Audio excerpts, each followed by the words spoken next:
Operation सिंदूर अगर पाकिस्तान के खिलाफ हुआ तो दूसरा ऑपरेशन सिंदूर बांग्लादेश के खिलाफ करने की आवश्यकता है। मैं बात हिंदुओं की रक्षा के लिए कर रहा हूं। आप किसी को अपने हत्यारों को, आप एक व्यक्ति है कि प्लेयर खरीद रहा है, दूसरी सरकारें यहाँ की है जो हिंदुओं ने जिसको चुना। मोहन भागवत जी को इस पे बोलना चाहिए कि 120 करोड़ रुपया सालाना बांग्लादेश को क्यों दिया जा रहा है, उस फंड को क्यों नहीं रोका जा रहा सार्वजनिक रूप से घोषणा करके।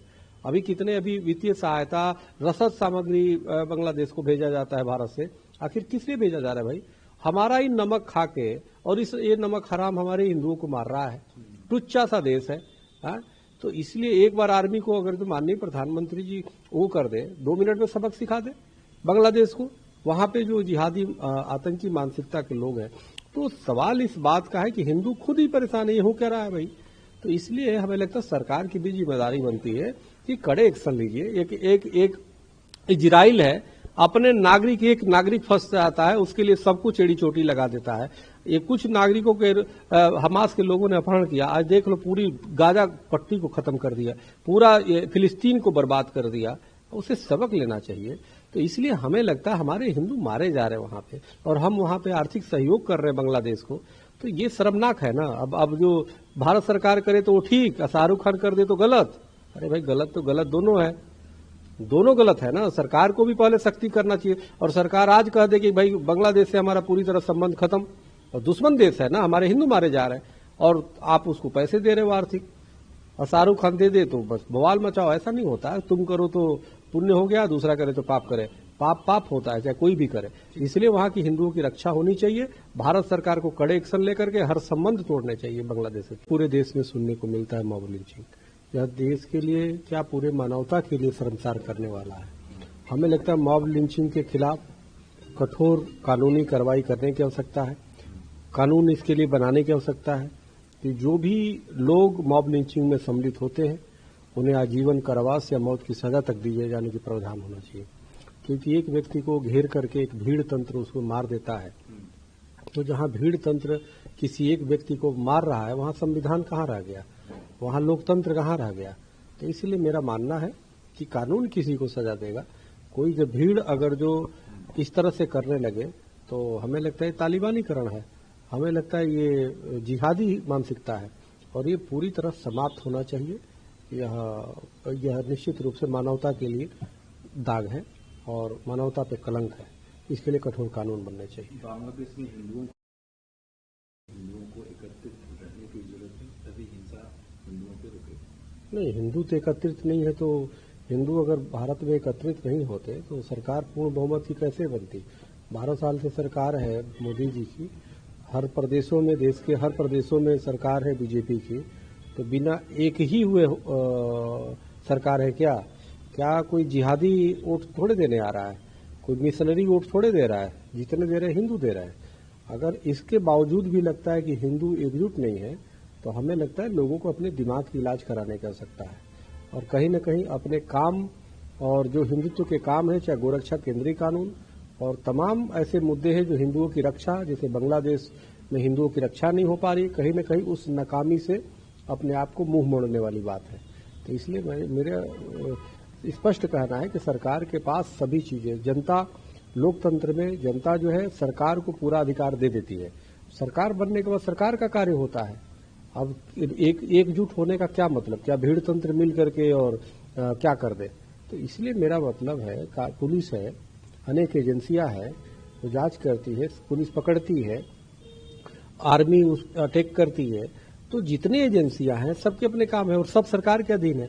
तो सरकार ने पूरा अधिकार, जनता हिंदुओं ने पूरा अधिकार दे दिया है। अब काम करो ना, सरकार को काम करने की बारी आई तो फिर भी हिंदू एकजुट, हिंदू तो एकजुट है ही है भाई। हिंदू का आप देखो ना, आज 1 जनवरी 2026 है, अंतर्राष्ट्रीय नववर्ष है। आप देखो मंदिरों में भीड़ लगे पड़े हैं, लोगों को कहीं जाने के लिए मंदिरों से बल्कि घोषणा हो रहा है कि भाई रुक जाओ जहां भी हो। हिंदू एकजुट नहीं होते तो कहाँ होता है ऐसा। तो इसलिए हिंदू सब एकजुट है, राजनीतिक स्तर पे भी, धार्मिक स्तर पे एकजुट हो रहा है। नेता कमजोर हो सकते हैं, हिंदू कमजोर नहीं है। कांग्रेस ने कह रहे हैं कि जाति धर्म के आधार पर भेदभाव नहीं करना चाहिए, तो साउथ इंडियन पे आप हिंदी क्यों ठोक रहे हैं और अपने आपके लोग जो हैं राशन के लोगों का विरोध करते हैं। तो इन सब चीजों पे लेकर के कांग्रेस ने मोहन भागवत के बयान को नहीं, वो तो मोहन भागवत के बयान पे घेरा तो मोहन भागवत के प्रवक्ता जवाब देंगे। लेकिन कांग्रेस खुद कंफ्यूज पार्टी है। कांग्रेस का कोई विचार नहीं है, कोई सिद्धांत नहीं है। ये वही कांग्रेस है जिसकी स्थापना एक अंग्रेज ने किया, यही हुम ने।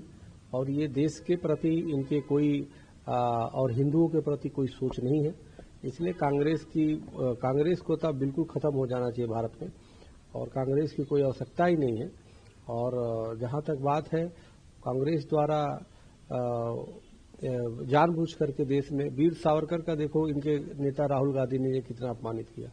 तो जो हमारे महापुरुषों का अपमान करता हो तो उसकी बातें क्या किया जाए।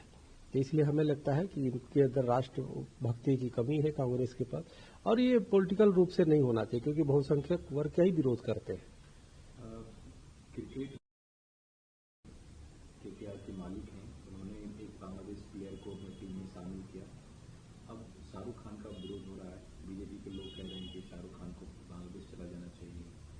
अगर वो उस खिलाड़ी को बाहर नहीं करते हैं तो उनका जो फ्लाइट है, उनकी टीम की जो फ्लाइट है जहाँ पे उनके शहर में होगा मैच, मैच नहीं होने देंगे। मैच न होने देना ठीक है, राष्ट्रभक्ति का परिचय है। हमारे बांग्लादेश में लोग मारे जा रहे, कोई कैसे होने देगा। और शाहरुख खान को ऐसा नहीं करना चाहिए। शाहरुख खान ने ये देख रहे हैं कि यहाँ पे भारत के किस प्रकार से आक्रोश है बांग्लादेश के प्रति। बांग्लादेश में हिंदू मारे जा रहे हैं और वहाँ पे निश्चित रूप से बांग्लादेश के खिलाफ, वहाँ के आतंकियों के खिलाफ कार्रवाई होनी चाहिए। और उस परिस्थिति में ये उसको खरीद रहे हैं, उसे प्लेयर को ले रहे हैं, ये तो गलत बात है, नहीं होना चाहिए। इनको तत्काल वापस लेना। लेकिन इसी के साथ और भी कहना चाहते हैं कि भारत सरकार द्वारा 2024, 25, 26 और काफी समय से 120 करोड़ रुपया आर्थिक अनुदान दिए जाते हैं बांग्लादेश को, जो पिछली बार भी दिया गया, इस बार भी दिया गया और हर साल दिए जा रहे हैं। तो आखिर भारत सरकार क्यों नहीं रोक रही है भाई। 120 करोड़ रुपये आखिर बांग्लादेश को वित्तीय सहायता किस लिए दिया जा रहा है। क्या इसी आतंकवाद करने के लिए, क्या हिंदुओं को मारने के लिए दिया जा रहा है। तो इसलिए मेरा ये मानना है भारत सरकार भी तत्काल इस चीज को, फंड को रोके। और किसी भी जो वो बना है कि इंसानियत का एक वो बना है कि इंसानियत के नाम पे वहाँ पे जो दिया जाता है, उस सभी चीजों को रोके जाना चाहिए। बहुत पहले से रोके जाना चाहिए। आज एक दिन से हिंदू नहीं मारे जा रहे हैं, तो इसलिए बहुत समय से मारे जाते हैं। और कहीं ना कहीं भारत सरकार को इस पे स्टैंड लेना चाहिए। भारत सरकार का कोई भी बड़े माननीय प्रधानमंत्री जी को भी मैं कहना चाहता हूँ, आज तक एक शब्द हिंदुओं के समर्थन में कुछ नहीं बोल रहे हैं। तो आखिर कर क्या रहे हैं। और ऊपर से 120 करोड़ रुपया सरकारें दे रही है, हर साल बांग्लादेश को दे रही है। तो किस लिए दे रही है भाई है? तो इसलिए शाहरुख गलत है, भारत सरकार भी गलत है। इस बात को समझे, और उस मौत के जिम्मेदार सभी हैं। तो अभी भी समय है।